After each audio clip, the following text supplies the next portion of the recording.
هەموو داوەرانی فوتساڵی عێراق لە سلێمانی بوون بۆ ماوەی 5 ڕۆژ بە سەرپەرشتی فیفا کە ئەوانە بێژێکی فیفا کە لای خۆیان وە کەسایەتی دومی فوتساڵ ناوەبرێ لە بۆری ناوبژوانی وانەکانی وتەوە ئەمڕۆ ئەو وانانە کۆتایی پێهات.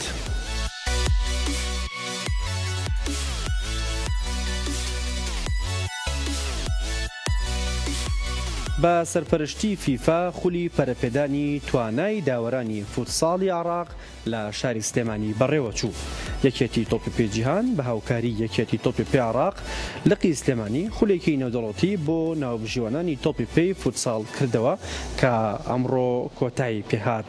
ناوبژیوانانی سەرجەم پارێزگاکانی عێراق کە 28 ناوبژیوان بوون لە خولەکەدا بەشدار بوون. تایدا گۆڕانکاریەکانی یاسای تۆپی پێی فوتساڵی ساڵی 2004 یاخود ساڵی 2024 ڕوونکرا بە شێوەی تیۆری و پراکتیکی.